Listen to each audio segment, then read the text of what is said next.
восклицает среди нас, Бог живет, слава слове. Царь восклицает среди нас, славьте, славьте, славьте Его всегда. Царь восклицает среди нас, Бог живет, слава слове. Царь восклицает среди нас, славьте, славьте, славьте Его всегда. Царь восклицает среди нас, Бог живет, слава слове. Царь восклицает среди нас, славьте, славьте, славьте Его всегда.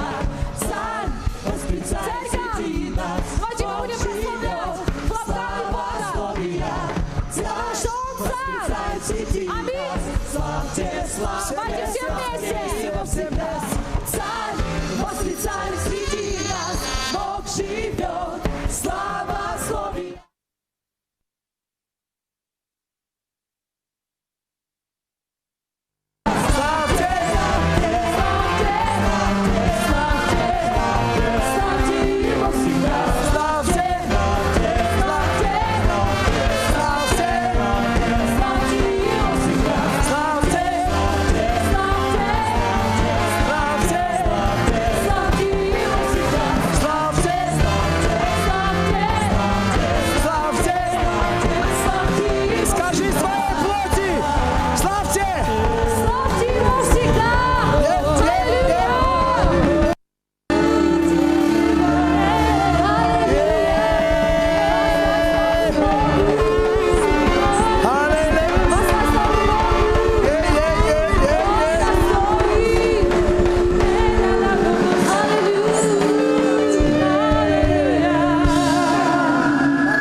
Не забывая никогда,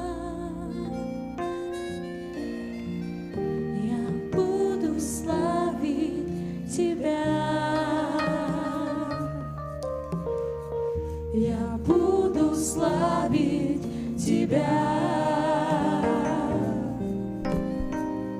Все время думать о Тебе, не забывая никогда. Я буду славить Тебя, я буду славить Тебя. Я буду славить Тебя. Все время думать о Тебе, не забывая никогда.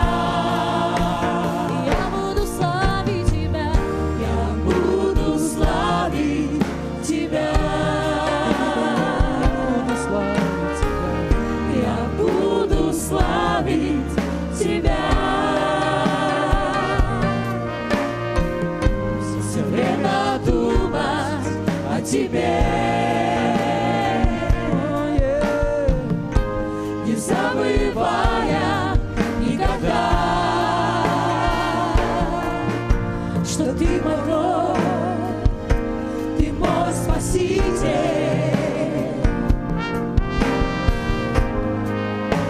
Я так люблю Тебя.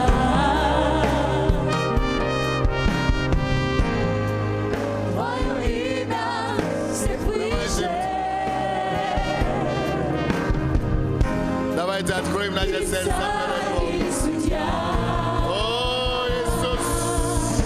Что Ты мой Бог, Ты мой Спаситель. Слава Тебе, Господь! Открой давайте сердце перед Богом, церковь. Мы любим Тебя, Боже. Твое имя всех выше. Твое имя все выше, Боже.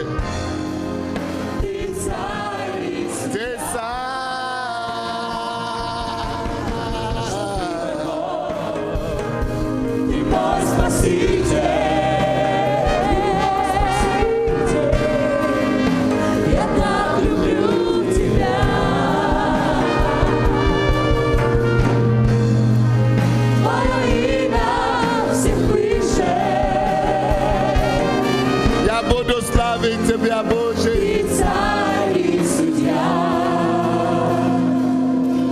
покажи ему, что ты будешь. Я буду славить Тебя. Мы будем славить Тебя, Боже.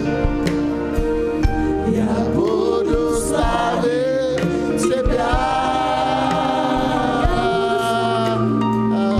все время думать о Тебе. Не забывая никогда. Я буду славить Тебя. Я буду славить Тебя. Я буду славить Тебя. Все время думать о Тебе. Мы размышляем о Тебе, Боже. Мы будем думать о Тебе. Не забывая. Мы не будем забудем никогда, Господь. Буду славить Тебя. Я буду славить Тебя. Я буду славить Тебя. Я буду славить Тебя. Все время думать О Тебе. Не забывая забывая никогда. что Ты мой Бог, Ты мой Спаситель, Ты мой Спаситель. Я так люблю Тебя. Есть у вас проблемы в желудке? Имя всех выше. Проблема в желудок. В желудке. Господь исцеляет вас сегодня. Ты царь и судья. Ты сам. Что Ты мой Бог, Ты мой спаситель. Плещо. Господь исцеляет плещо в зале. я так люблю Тебя. Мы любим Тебя, Боже. Твое имя Выше. Ты сам и судья. И судья, Господь. Ты мой Спаситель, Ты мой Спаситель.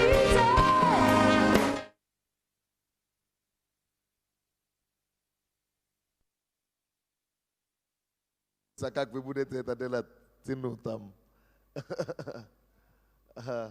Хороводы будем водить, чтобы согреться. Вы даже не представляете себе, какая у меня была поездка на этот раз. Я знал, что вы молились все. Это благодаря всей вашей молитве. Мне даже уже нет сил начинать рассказывать вам, какие это благословения Бог творит. Я начинал только думать, давайте подождем, когда мы придем на небо. И каждый из вас вы увидите, какой вклад вы вносите на то, чтобы люди, весь мир познал Евангелие Иисуса.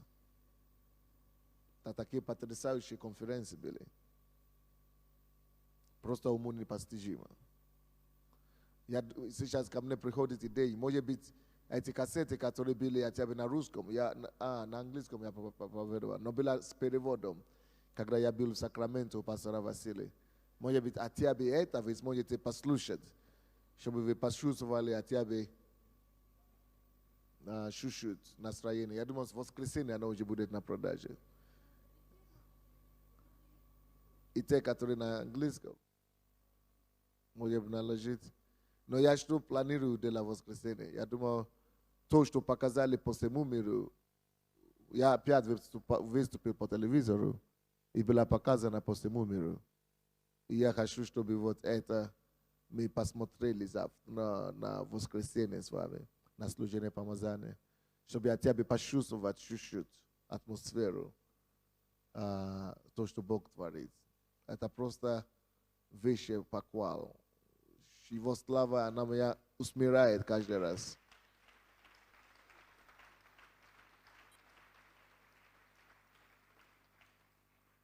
Его слава, она меня просто просто смиряет, просто удивляет, и я просто потрясаюсь от его благодати. Братья и сестры, давайте будем верны малым, чтобы он мог поставить нас на большим. И давайте будем верны до конца, чтобы мы могли быть соучастниками его благодатной жизни. Весь мир ждет вас. Кто из вас еще не читали эту книгу, которую я написал, это правда. Весь мир ждет вас. Весь мир. У меня есть такая книга. Весь мир ждет вас. Когда я это писал, я еще не начал ездить по миру. Вот сейчас езжу по миру и убеждаюсь больше и больше в том, насколько это правда. Конечно, вы понимаете меня сегодня, что я буду скромно вести себя, потому что я прямо с самолета приехал на духовный совет, 14 часов полета. И я уже езжу на дороге, если для Америки, то с вчерашнего дня. То есть 14 часов на дороге, а потом после этого я еще приехал на духовный совет. Провели духовный совет, только что, и теперь служение.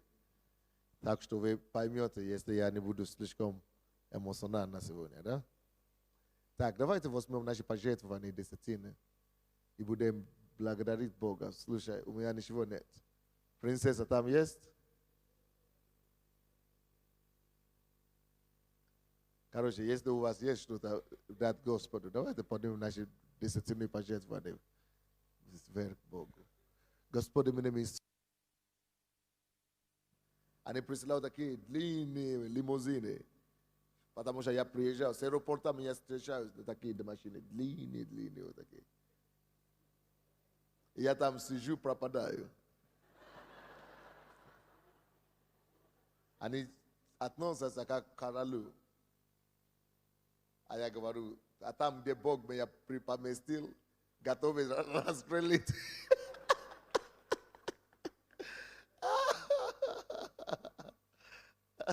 Класс.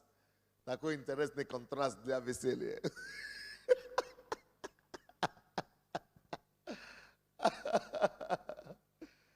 Здорово. Да. Завтра давайте придем, помолимся за эти все ситуации, духовные ситуации на Украину, на ночь. Я буду здесь с 11 утра, вечера. Завтра давайте мы все соберемся. Будем молиться и за здание. Может быть, еще что-то промолим до 5 числа. Откройте, пожалуйста, первая книга Паралипоменон. Первая книга Паралипоменон, 19 глава, с 1 по 5 стихи. У нас какой месяц? Да, личного прославления и поклонения Богу. Место личного прославления и поклонения Богу. Первая книга Паралипоменон, 19 глава, с 1 по 5 стихи. Вы, наверное, подумаете, какое это отношение имеет к месяцу прославления. Но прочтем, увидим. После сего умер Наас, царь Аммонитский, и воцарился сын вместо него. И сказал Давид, окажу я милость Анону, сыну Наасову, за благодеяние, которое отец его оказал мне. И послал Давид послов утешить его об отце его. И пришли слуги Давидовы в землю Аммонитскую к Анону, чтобы утешить его. Но князья Аммонитские сказали Анону, неужели ты думаешь, что Давид из уважения к отцу твоему прислал к тебе утешителей? Не для того ли пришли слуги его к тебе, чтобы разведать и высмотреть землю и разорить ее? И взял Anon slug Davidovi. И обрел их, и обрезал одежды их наполовину до шрез, и отпустил их. И пошли они, и донесено было Давиду о людях сих. И он послал им навстречу, так как они были очень обесчещены. И сказал царь: останьтесь в Ирионе, пока отрастут бороды ваши, и тогда возвратитесь. Да. Интересный случай. Интересная история. Кто понял эту историю, что тут произошло? Кто знает, что он понял, пускай подойдет сюда и расскажет мне. Очень просто. Если вы читали один раз, или вы слышали, как я читал хорошо, кто понял? Бегом. Не иди как девушка, иди как воин. Я понял, что Давид, он вспомнил, какую милость оказал Анон, да? Отец Анона, нас, да. Какую милость оказал нас Давиду, и он решил его отблагодарить. Он послал своих посланников к нему с этим. Вот. Но злые... Я бы хотел, чтобы ты рассказали это как повествование. Был царь, который дружил с Давидом. Ну, то есть у него был сын, который... Понял. Был царь, который дружил с Давидом. Имя было его Наас. И он оказал милость Давиду в свое время. Вот. Этот царь, наверное, умер. И точно умер. И Давид, он вспомнил, какую милость оказал ему этот царь. И он решил отблагодарить его сына и ту землю, в которой они жили. И он послал своих посланников для этого. Не просто отблагодарить сына его, сын его Шхем стал. Царем. Вот, короче, кто может вот так рассказать? Повествительно вот так. По-русски. Это вы же сдали сочинение в школу. Сочинение в школе всегда было мой лучший предмет. Каким оно было у вас, не знаю. Был царь по имени Наас. И за время его царствования он, как царь, дружил государствами, дружил лично с царем израильским Давидом. И видно, скорее всего, что он сделал очень много хороших дел для Давида, потому что он, может быть, уважал его, либо просто дипломатичный был. Но когда он умер, царь Наас, воцарился новый царь, и чтобы быть тоже дипломатичным, Такой новый царь. а новый царь Анон, это сын родной, то есть родной сын царя Нааса. И поэтому, чтобы быть дипломатичным и показать, насколько он уважает не только его, но уважает Дипломатичный, а кем ты? благодарным, вот, он решил показать ему как сыну родного, то есть то, как он уважал его отца, и что точно так же, как он уважает отца, он точно так же уважает его как сына этого отца. Благие дела, которые сделал его отец. Поэтому он выбрал всех своих князей, чтобы оказать почет, должный почет, то есть соответствующий по уровню почет, и отправил ему как делегацию, чтобы они выразили его уважение, как уважение царя Давида. Что? Да, утешение, и просто, чтобы быть правильным, быть благодарным, быть правильным. А слуги, которые начали думать, слуги этого нового царя, которые говорят, что, слушай, он хочет, наверное, что-то разведать, потому что с отцом он как бы не справился, а вот тебя он думает, что ты молодой, может быть, и ты, наверное, получится так разведать. И он, естественно, чтобы защитить, он взял и обрезал им бороды, отрезал им одежды, Что взял? обрезал им бороды Что он взял? Он ты говоришь, он взял, обрезал. Кому он обрезал? послам. Он взял, обрезал бороды послам, которых послал Давид. Слугам Давида. Слугам Давида он обрезал бороды и обрезал наполовину одежды. Таким образом он обесчестил их. Но когда они вернулись, то есть бороду, волосы, то есть фактически обесчестил на то время их. И когда они возвращались, Давид узнал об этом, он говорит, что вам непристойно вам, как моим слугам, как моим князьям, возвращаться в таком виде. Поэтому вы останетесь там в городе за пределами, пока это все не отрастет у вас, пока вы не примете достойный вид. И вот на этом заканчивается история. Короче, что произошло в этой истории? В этой истории фактически Давиду плюнули в лицо, как царю. Хорошо, спасибо.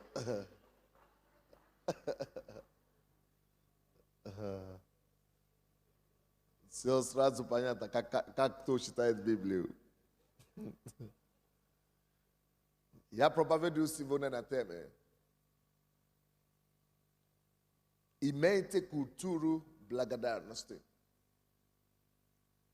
Или благодарения, или как называется? Благодарности, да? Или благодарения. Имейте какую культуру? Благодарности. Это культура. Имейте культуру быть благодарными, да? Имейте культуру быть благодарным. Отец amevene David имел эту культуру. Она была у него очень сильно развита. И если вы будете читать книги Псалом, кто-нибудь когда Псалтирь читал, вы поймете, что Давид имел культуру благодарности или быть благодарным не только к человекам, но и к Богу. И то, что он выражает Богу в его псалтирь и в его псалом, что он благодарит и он поклоняется Господу, это всего лишь выражение того внутреннего человека или внутреннего содержания, который у Давида был. Он был благодарным человеком. И, соответственно, мы понимаем, что раз это была уже у него культура такая, что оно не ограничивалось отношением только к Богу. Он, как мы видим в этом местописании, жил жизнью благодарения и благодарностью и к людям. Давид такой человек, что он не забывал никого, кто делал ему добро. Теперь вопрос мой к вам. Как у вас обстоит дело в этом плане?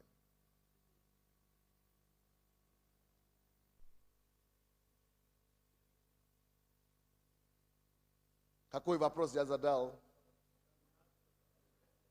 В каком вопросе?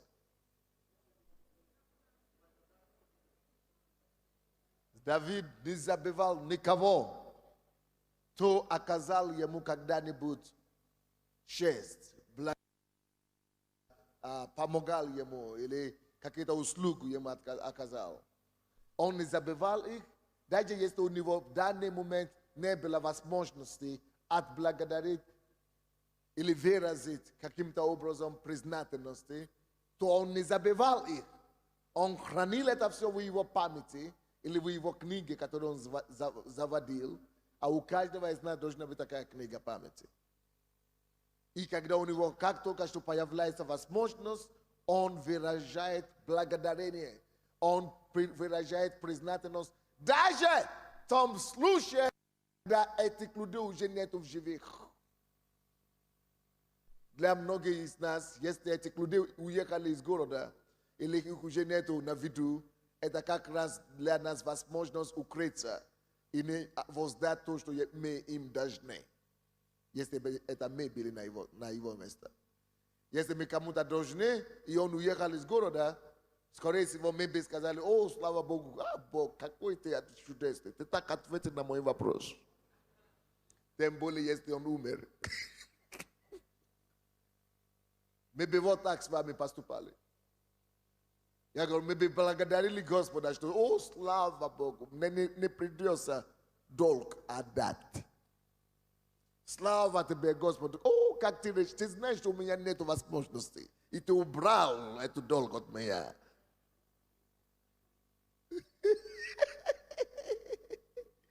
Большинство из нас вот такие. А даже когда они живы и здоровы возле нас, иногда мы хуже себя ведем. Алло, молодой человек, Вашка, чего ты прилепил к девушке-то? Это твоя жена? А что ты делаешь возле нее? Ты ей мешаешь все время. Во время прославления ты ей не дал покой. Сейчас ты ей не даешь покой. Если ты хочешь ухаживать, выясни у тех, которые женились, как себя вести. Приложение делается по-другому.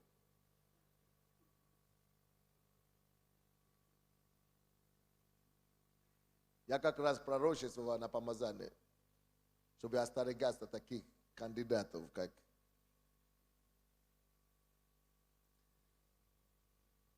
что мы делаем больше всего и чаще всего, друзья. Мы, когда мы видим, что мы кому-то должны, или даже кто-то помог нам, мы становимся резко духовными. Хотя мы знаем, что это Иван Иванович дал мне $20. Мы начнем говорить, Бог благословил меня через Ивана Ивановича. Вы видите, где разница? Вы не заметили разницу? Иван Иванович тебе подарил $20. Ты скрутил это, чтобы ты не был должен, а тебе обязательно благодарение кому-то. Даже благодарение ты не можешь быть должен. Чтобы не сказать спасибо, чтобы убежать это как дело, чтобы заувелировать это дело, чтобы съехать. Ты уже не говоришь, Иван Иванович подарил мне $20. А как мы говорим, становимся резко духовными. И что мы говорим? Бог благословил. Бог благословил меня $20. Иногда даже мы не хотим и упоминать имя того, через которого Бог это сделал. Бог-то Богом, но Бог, даже сам Бог работает через людей. Кто-нибудь слышит меня? И очень часто мы думаем, самое главное для меня это поблагодарить Бога, что Он мне дал эти деньги, или эту квартиру, или эту машину. А человек, ну что человек, если не он, Бог бы выбрал себе другого, ну молодец. А что человек, если не он, Бог бы другого выбрал. Бог видит, что у тебя нет культуры обыкновенной. Ты без культуры человек. Значит, таким образом, он без культурный человек. Или я без культурный человек. Потому что легче благодарить Бога, кого ты не видишь, чем живого человека, кого ты видишь, поблагодарить. Или вы такое не слышали когда-нибудь, когда кто-то делает нам добро, мы даже на следующий день мы этого человека видим и делаем вид, что даже мы его не замечаем. И даже, может быть, с некоторыми из вами это уже случилось. Вы кому-то что-то дали, вы кого-то что-то благословили, а он тебя просто мимо тебя смотрит, сквозь тебя смотрит и даже не замечает. А потом ты пожаловался к сестре или брату кому-то, а он говорит, чего он так? Что он о себе думает? Это же Бог благословил меня. Ну, культура у тебя такая высокая. На диссертацию потянет. Просто у тебя нет культуры, дорогуша.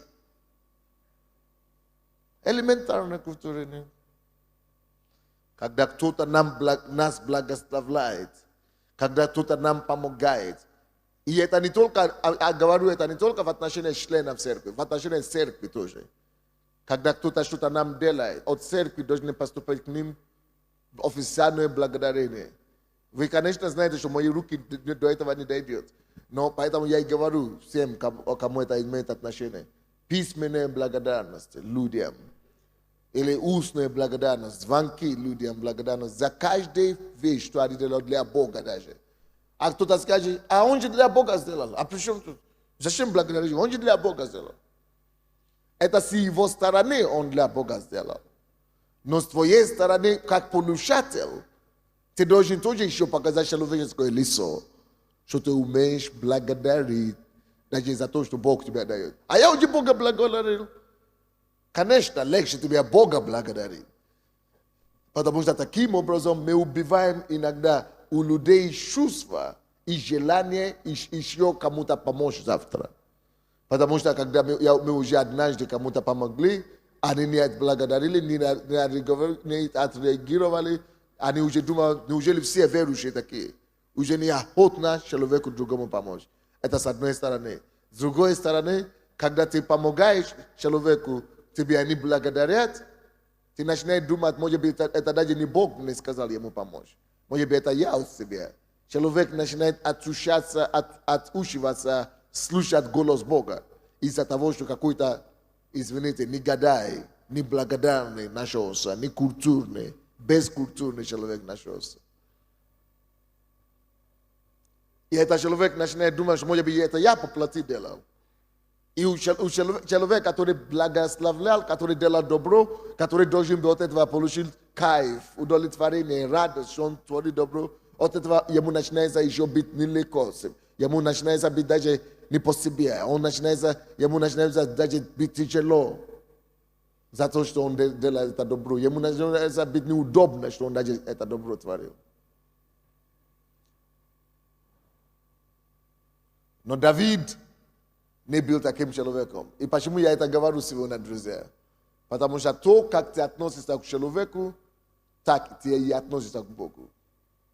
Почему Давид был псалтырем и поклонником и человеку по сердцу Бога? Бог сказал, вот это человек по моему сердцу, потому что он благодарный человек. Бог говорит, что это человек по сердцу моему, потому что он доказал это Богу. А прежде чем Бога убедить в таких вещах, он уже, это значит, это настолько уже стало его культурой, это уже настолько стало его образом жизни. Это уже много миллиард раз убеждал. То, что он творил с людьми, его отношение к людям, наши отношения к людям, оно переносится на Бога.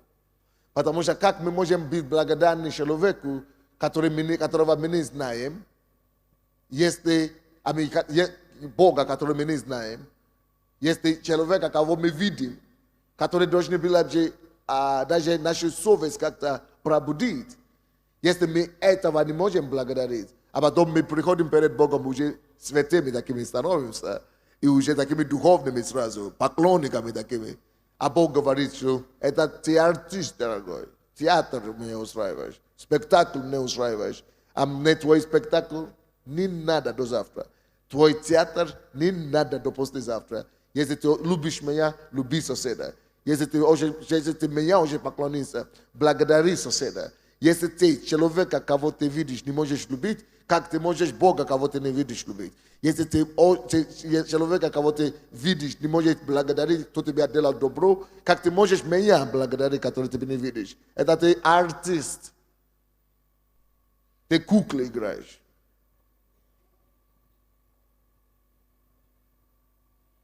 Даже в этой ситуации, когда Давид не обязан быть благодарным этому человеку, потому что это не он делал Давиду добро, это его отец делал Давиду добро.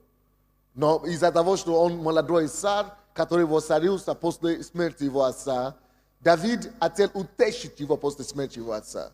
Давид хотел ободрить его как молодого царя, чтобы он укрепился на троне и не чувствовал себя молодым и неустойчивым. И Давид плюс тому же принес ему подарки, чтобы просто как бы компенсировать за то добро, которое отец ему делал. Но очень часто, даже когда мы с вами делаем добро, друзья, даже когда мы благодарим и делаем то, что мы должны делать, очень часто дьявол это крутит по-своему. Дьявол это использует наше добро на зло. И это его проблема уже. Но это уже не оправдание для меня, что если кто-то не так поймет, из-за этого я должен перестать быть добрым. Если кто-то не так не отблагодарит, значит я не должен быть добрым дальше. Нет, это не должно влиять. Отношения и реакция других людей не должны влиять на натуру мою. Оно не имеет права влиять на культуру мою. Мое дело это быть культурным, быть воспитанным, быть духовным, быть таким, как Бог. Вы понимаете меня? И поэтому не важно, сколько вас предало людей, не важно, сколько людей вас разочаровало. Библия говорит, что любовь верит всему. Продолжай верить людей. Продолжай почитать людей. Продолжай уважать людей. Продолжай благодарить людей. Продолжай любить людей. Неважно, как кто к тебе относился. Потому что наше самое высокое призвание – это быть носителем Бога, Его характер, Его образ жизни. И чтобы в нас люди считали, какой Бог есть. Чтобы мы стали письмами, считаемыми всеми людьми. Чтобы люди могли посмотреть на наш характер, на наши реакции и сказать «да». Безусловно, с этим человеком Бог. Этот человек живет выше стандарта. Его стандарт выше, чем человеческий стандарт. И только потому что только человек, с кем Бог живет, может так жить. Кто-нибудь понимает меня сегодня или нет? Он даже оскорбил, этот царь Анон, даже оскорбил Давида. Это же не только его, это слуг, он оскорбил, обесчестил. Он обесчестил в их лица самого Давида. Но Давид все равно посчитал, что нужно с его стороны делать то, что он должен делать. Кто-нибудь слушает меня сегодня или нет? И это уже было образом жизни Давида. Давид был благодарным человеком. И это культура Бога. Это библейская культура. Это христианская культура быть благодарным.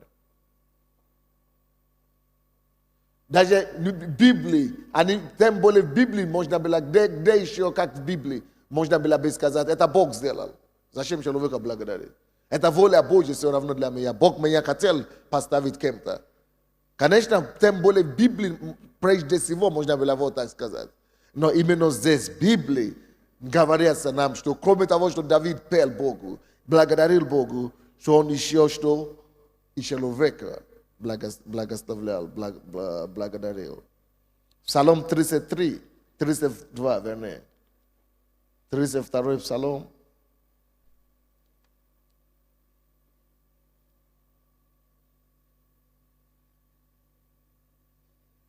Вы видите все это Псалом, как Давид благодарит Бога, восхвалит Его. Но это потому, что это уже стало Его счастьем, Его естеством. То, что вы делаете в тайне, это то, что потом выявляется наружу автоматически у вас. То, что Он делает наружу, это то, что Он уже делал тайно. Радуйтесь, праведные Господи, правым прилично славословить. Славьте Господа на гуслях. Пойте Ему, это самое, 10-струнной псалтерей, пойте Ему новую песню, пойте Ему стройно, восклицание. Это же Он сам себе говорит. Он сам себе говорит. Потому что это Его образом жизни. Он уже так живет постоянно. Личное благодарение, личное отношение благодарности. Вы знаете, каждый день я благодарю Бога, что Он меня спас. Каждый день я благодарю за то, что Он простил мои грехи. Каждый Божий день я за все благодарить, что Он меня хранит по дороге, что Он меня не дал разбиться по самолете, что Он меня использует, что Он меня поставит служителем. За все мелочи, за которые вы даже никогда бы не задумали, я благодарю Бога, потому что это уже стало природой, культурой. И поэтому, если это есть культура, это проявится к людям тоже. Ты не будешь бесчинствовать людей, которые тебя делают добро. Даже если тебя делают маленькие, мелкие вещи, ты найдешь время поблагодарить. Потому что ты культурный человек перед Богом, и ты культурный человек перед людьми. Ты благодарный человек перед Богом, ты благодарный перед людьми. Кто-нибудь слушает меня сегодня? Давайте посмотрим другую историю. Вторая книга Царств. Вторая книга Царств, 9 глава. Мы видим, как это качество опять проявилось в жизни Давида. Вторая книга Царств, 9 глава. С 1 по 8 стихи. И сказал Давид, не остался ли еще кто-нибудь из дома Саулова? Я оказал бы ему милость ради Ионафана. В доме Саула был раб по имени Сива, и позвали его к Давиду, и сказали ему, царь, телесива, и тот сказал, я раб твой. И сказал царь, нет ли еще кого-нибудь из дома Саулова, я оказал бы ему милость Божию. И сказал Сива царю, есть сын Ионафана, хромой ногами. И сказал ему царь, где он? И сказал Сива царю, вот он в доме Махира, сына Амиэлова, в Лодеваре. И послал царь Давид, и взяли его из дома Махира, сына Амиэлова, из Лодевара. И пришел Мемфивосфей, сын Ионафана, сына Саулова, к Давиду, и пал на лице свое, и поклонился. И сказал Давид, Мемфивосфей, и сказал тот, вот раб твой. И сказал ему Давид, не бойся, я окажу тебе милость ради отца твоего Ионафана, и возвращу тебе все поля Саула, отца твоего, и ты всегда будешь есть хлеб за моим столом. И поклонился Мемфивосфей и сказал, что такое раб твой, что ты презрел на такого мертвого пса, как я.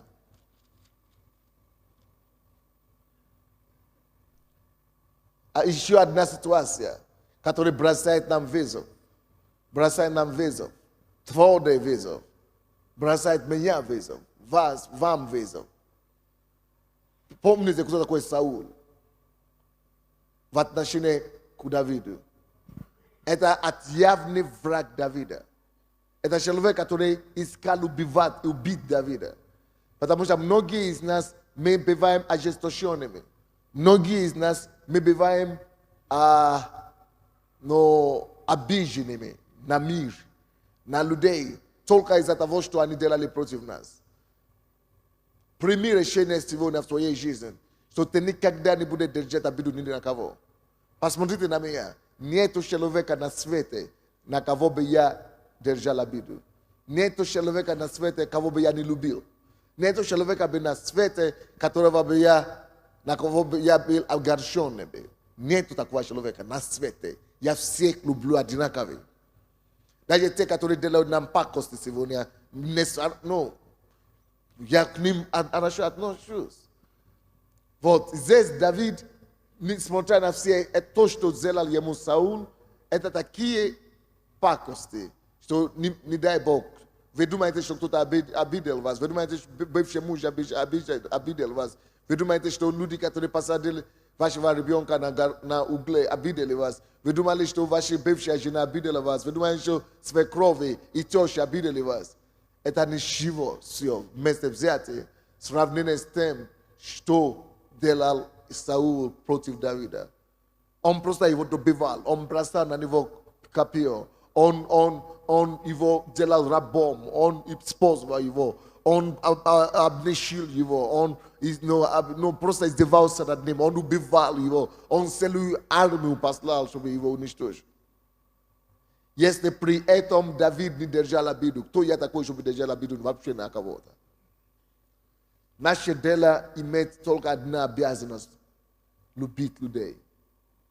Вы думаете, это невозможно, пастор? Посмотрите, что он не делал против меня. Посмотрите, что он сделал против меня. Это невозможно его любить.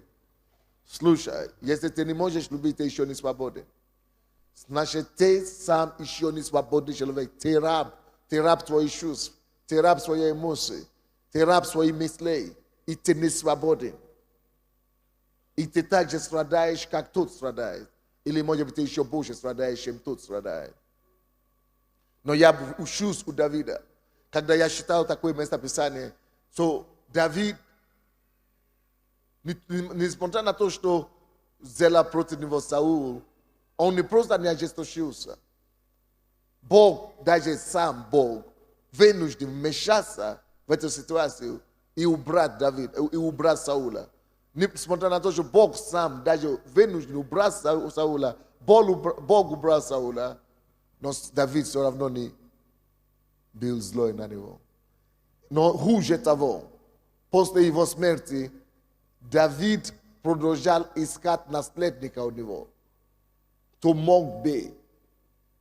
За кого он мог бы кого он мог бы отблагодарить за то, что сын Саула к нему когда-то относился хорошо. Вы представляете? К нему когда-то относился хорошо. Я начинаю думать, Боже мой, кто ко мне относился хорошо 10 лет тому назад? Кто ко мне относился, когда мне было 18 лет? Кто ко мне относился, вспомнил меня в беде моей, когда мне было 15 лет? Кто мне помогал, о котором я уже забил? Кто какую-то роль играл в моей судьбе, о котором я даже уже не помню, как будто я сам себе состоялся. Помилуй нас, Господь. Ведь на самом деле мы все оказались там, где мы сейчас находимся, только благодаря скоплению многих обстоятельств, только благодаря скоплению многих душ, многих добрых душ, многих хороших рук. Может быть, их уже нету в живых. Но давайте будем учиться у Давида. Даже когда их уже нету в живых, Ионафана уже нету в живых. Он искал специально, он не ждал, может быть, случайно, кто-то придет, и он вспомнит, и он поможет. Он ждал, он искал специально, он послал послов, чтобы искали и нашли, кому он мог бы благодарить. Кому он мог бы отблагодарить из семейства Саулова, несмотря на то, что этот Саул делал против него.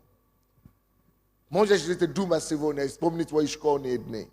Можешь ли ты думать сегодня и вспомнить твои дни института?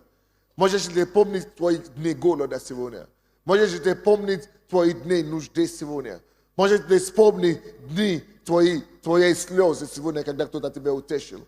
Твои дни голода, когда кто-то тебя накормил? Твои дни неимения и нехватки, когда кто-то тебе подал соль или хлеб, или фрукты, или овощи, или что-нибудь. Можешь ли помнить, когда кто-то тебя приложил дорогу или в жизни, или работу приложили, или тебя вытаскали из села, из сюда в город посадили, или в институте помогли вырваться в жизни.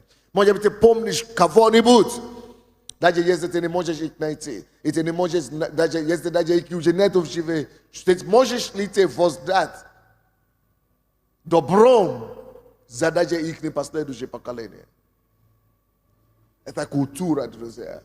Культура, которую мы должны воспитывать в себе. Культура, которая должна начинать жить в нас. И эта культура определяет все, какое наше будет личное отношение с Богом. Какое наше личное поклонение будет перед Богом. Какое будет наше личное прославление перед Богом. Твое личное образ, прославление и поклонение зависит от той культуры, которая у тебя уже была до того. Ты не можешь прийти в церковь и просто быть добрым Богу, когда ты злой к человеку. Ты не можешь прийти к Богу и сразу стать благодарным Богу, когда ты не благодарный человеку. Это все начинается с малого, это начинается с культуры, а потом это дойдет до благодарности перед Богом и прославления и поклонения перед Ним. Это то, что мы видели в жизни Давида. То, что он умел делать. На английском говорят, что charity begins at home. То есть то, что он был научен сам, то, что он себе научил сам. Вот это потом оправдало его перед Богом. Братья и сестры, нету мелочей в жизни. Нету мелочей в жизни. Вот почему я вообще-то оптималист такой. Я вообще-то, как вам сказать, я перфекционист, максималист и такой совершенствование. Человек, который все делает до предела совершенства, до предела совершенства. Если я прославляю, я делаю это все своей силой и все своей энергией. Если я, нету мелочи. Если я разговариваю с кем-то, я говорю так и смотрю на них и общаюсь, как будто нету ничего больше в этом мире, что важно для меня. А для меня много чего в этой жизни, о чем думать. Но если я с тобой нахожусь, ты для меня в этот момент мой мир. У меня нету мелочи. Если кого-то приветствовать, я это делаю от души. У меня нету таких голливудские улыбки. Нет. От души все идет. Все от души. И у вас не должно быть такие вещи. Не живите поверхностную жизнь. Давайте будем пускать корни, пускай у нас будет глубины, пускай во всем будет глубина, пускай все будет со сердцем, пускай все будет от души, пускай все будет нести характера Бога, пускай все будет, как бы, со всей щедрого сердца, щедрым сердцем мы будем все делать. Когда мы обнимаем людей, давайте это будем делать от души, чтобы кому-то сразу даже стало тепло и хорошо от этого. Когда мы улыбаемся кому-то, когда мы пожимаем кого-то руку, чтобы это так было от души, чтобы человек больной даже исцелился от этого. Когда мы общаемся с людьми, чтобы они так чувствовали себя важными, как будто мы их мир вообще. И это то, кем был Давид. Именно поэтому Бог сказал, этот человек по сердцу моему, потому что мое сердце, Божье сердце, такое же. Мое сердце это благодарственное сердце. Мое сердце это сердце, которое уважает, которое поднимает. Мое сердце это сердце, которое посчитает каждого. Мое сердце это сердце, которое не забывает доброе сделанное. Мое сердце это сердце такое, такой, который подчеркивает все и делает всем важное. Мое сердце такое же. И мое сердце такое же, что несмотря на зло, которое мне делали, но мы воздаем добром. Мое сердце это сердце любовь. Я воздаю даже злому добром. Я воздаю даже те, которые не заслуживают это добром. Это Божье сердце. Поэтому он говорит, это человек по сердцу моему. Не просто потому, что тот поет, или тот прославляет, или тот пишет песни. Бог на сердце смотрит. Бог никогда не смотрит на уста. Бог никогда не смотрит на то, что ты говоришь. Он смотрит сквозь твои слова. Он смотрит на твое сердце. Пока твое сердце не будет таковыми, ты не можешь быть культурным человеком перед людьми. Ты не можешь быть благодарным человеком перед людьми и перед Богом.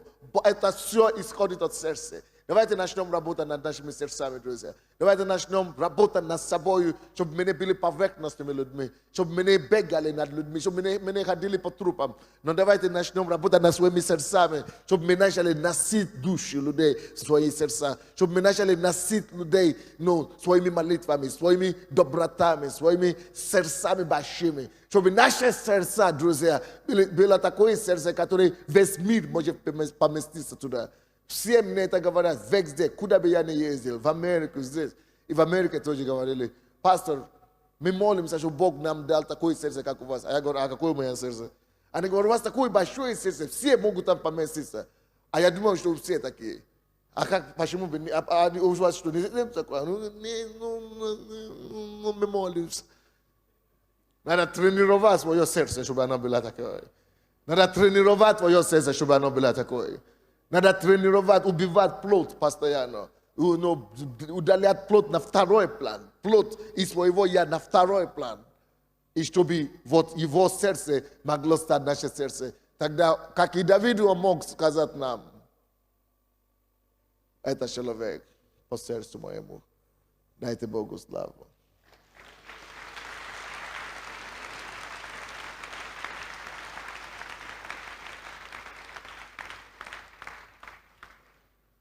Что мы сделаем теперь? Давайте станем, помолимся. Благодарное сердце. Как мы назвали эту проповедь сегодня? Название проповеди, скажите мне. Имейте культуру быть благодарными. Не расходитесь еще. Мы уже закончили. Давайте помолимся, прежде чем вам идти. Как раз это сердце. Мы говорим о сердце сегодня. Если ваше сердце ищущее Господа, пожалуйста, вы будете действительно размышлять после этого слова. Но многие из нас, мы даже не привыкли размышлять. Мы бежим сразу, уже забили, все. Вам не надо бежать, надо размышлять над этим. Давайте возьмемся за руки. И пускай каждый помолится. Чтобы Бог ему дал такое сердце благодарное. Если у кого-то свидетельство, подойдите сюда на сцену. Чтобы Бог вам дал такое сердце. Чтобы Бог вам дал такое сердце. Сердце благодарное. Сердце настоящее. Сердце любящее. Сердце, которое благодарит не только Бога за все, но и человека. Сердце, которое мелочи замещает. Который замещает, у кого нету мелочи, сердце, которому нету мелочи. Сердце, которое замешает все, и благодарит Бога за все, и благодарит людей за все. И посчитает всех и все за то, что им когда-нибудь было сделано. Каждый, давайте помолимся. Даже если вы такой человек, Бог может вас еще сделать лучшими.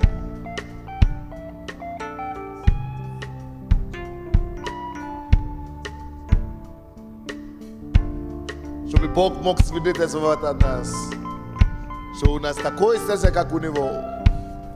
Человек по сердцу моему. Человек по сердцу моему. Чтобы во всем мы могли нести Его сердце. Чтобы мы были Его отражением. Чтобы мы были Его образом. Чтобы мы были то письмо, читаемым всеми людьми. И чтобы все, кто видит нас, мог сказать: да, Бог жив. Потому что я вижу Его через этого человека.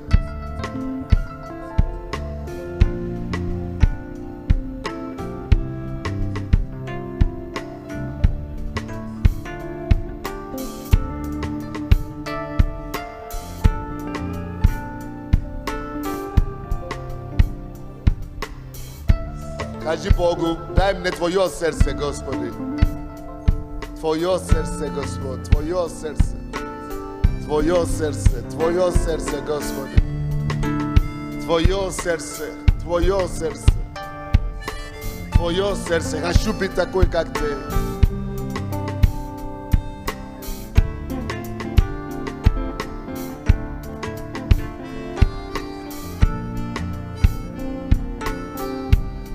Господи, в имя Иисуса, благодарю Тебя за Твое Слово. Дай, чтобы это Слово стало плотью в жизни Твоих детей. Чтобы мы были благодарны не только Тебе, но и людьми. Во всем и во всех ситуациях. И весь народ Божий сказал: Аминь. Хочу, чтобы вы послушайте церковь.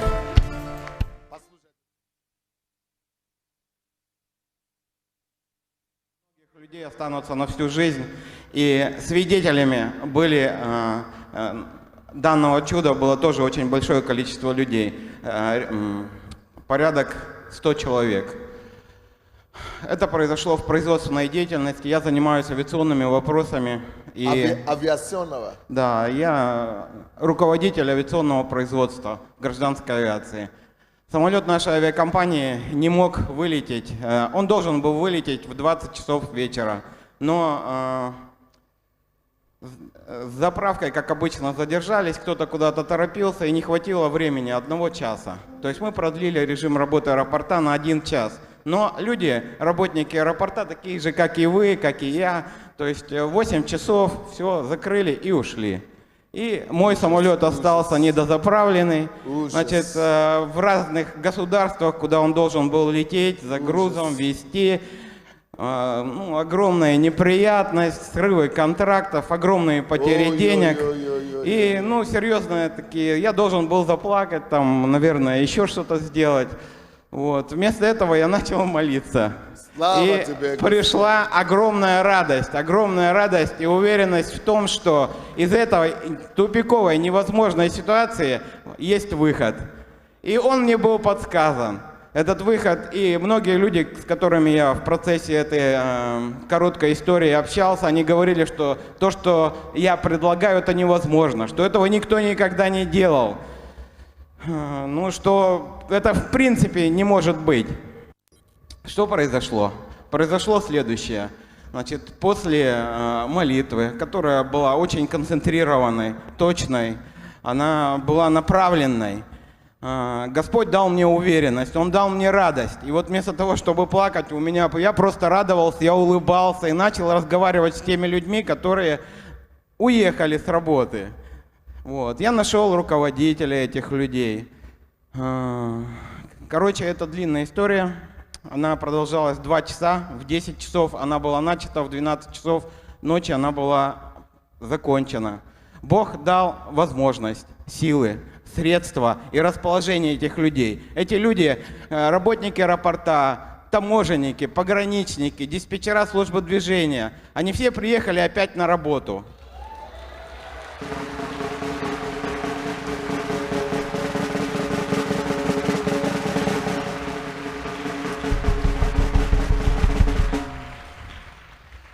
Самолет в 2 часа ночи улетел. Значит, на следующий день были немногочисленные звонки. Их было не больше, наверное, 6, со словами благодарности. И ответ мой был, что это не я, что это сделал Господь, потому что силами человеческими невозможно это сделать. Господь дал расположение людей, Господь Ой, дал Иисус, силы, Иисус, возможности, Он нашел этих людей. Иисус, Иисус, Иисус. И всех собрал. И никто не сказал, я не хочу, я не могу, я пьяный, я болею. Нет, они все приехали. О, Иисус, Иисус, Иисус, Иисус. Это огромное количество людей. Спасибо вам большое. Вы хотели Вету благодарить? Я бы Подождите, хотела там мы рассказать о помолимся том, за вас. что Бог сделал в моей жизни. Дело в том, что я очень долго искала себе работу. Я не могла ее найти, потому что я плохо молилась. И вот как бы у меня получилось так, что я поступила в университет в этом году, и я сама оплачиваю свою учебу. То есть у меня отца нет родного, он у меня умер. И как бы я не могла брать у мамы деньги, чтобы оплачивать свою учебу. Я как бы пошла, хотела найти работу себе. Я не могла долго найти работу. И я вот однажды я поняла, что вот мне нужна очень работа, потому что вот мне уже через месяц нужно платить за учебу. И я начала плакать перед Богом, просить у Бога работу, и начала просить именно конкретную работу. И за неделю просто Бог мне ответил на мои молитвы, и Он мне просто дал настолько классную работу, просто я которой не могла мечтать. И Он даже устроил мой день, рабочий день таким коротким, что я просто после работы могу идти в библиотеку, заниматься, делать свои контрольные. То есть это вообще, это просто Божья Слава благодать. тебе. Вы даже не представляете себе, какое это чудо. Вы только девушки или мальчики, которые уже столкнулись с такими безысходностями, могут знать. Я знаю таких же людей, которые приехали из других городов сюда учиться из-за таких безысходностей, что родители не в состоянии оплачивать, начали заниматься проституцией.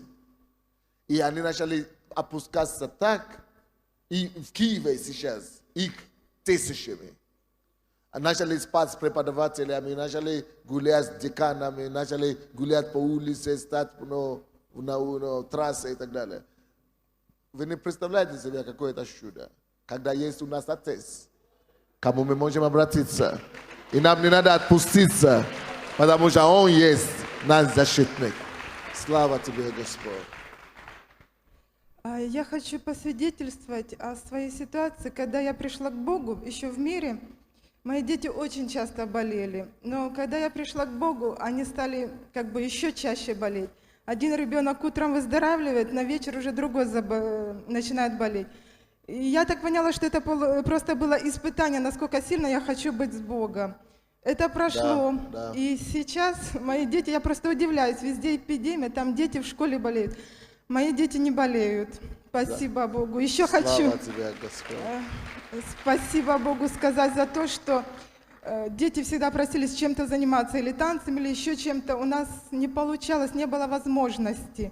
И Бог благословил, что дети пошли на спортивную гимнастику, там 11 гривен в год, и бесплатно средней дочке подготовка к школе. Слава Богу за это Слава все. тебе, Господь. Спасибо. И самое, как бы ценный для меня подарок от Бога, я считаю, что это подарок, когда был пастор, епископ из Германии, бишоп, и сюда пригласили всех.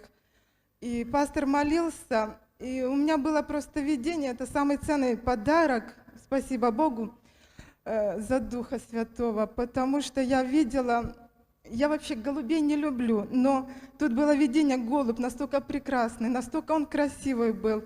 И он приближался, и потом просто вошел мне в лицо.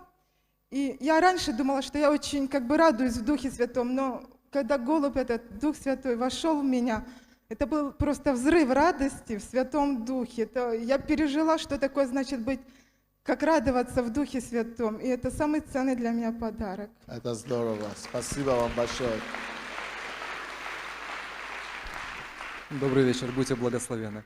Моя сестра свидетельствовала о работе, я тоже буду свидетельствовать. Я недавно, месяца 2 назад свидетельствовал и говорил, что мне пообещали работу, но мне сказали, жди ее. И эти 2 месяца просто было время испытания. Я подрабатывал, я ждал эту работу, и разочаровались все. Моя мама, уже моя жена говорит, ты что, вообще уже все, ты еще думаешь, что тебе ее дадут. То есть не было даже ни звонков, ничего мне. Но я ждал, и каждый день Господь подкреплял меня, каждый день Он учил, каждый день вел меня в книге Иисуса Навина, как овладевать этой землей, как завоевывать. Он в один день сказал, что приготовь все, потому что ты пойдешь, в книге Иисуса Навина, пойдешь и овладеешь. Я приготовил все, с меня смеялась жена, я гладил рубашку, я срезал ногти, я постригся, я все. Я приготовил все, потому что сказал, Господь, ты верен.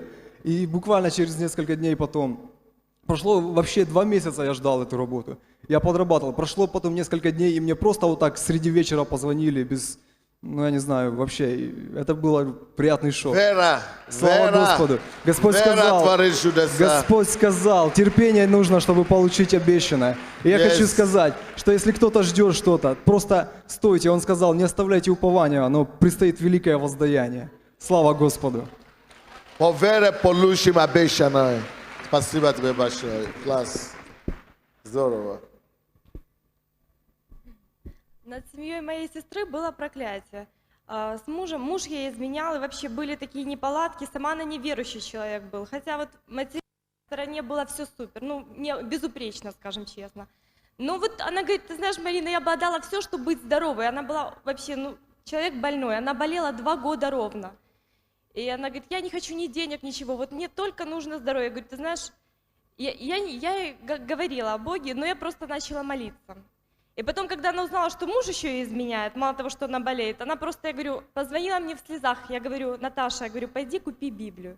Я говорю, начни общаться с Богом. Это длилось 2 месяца.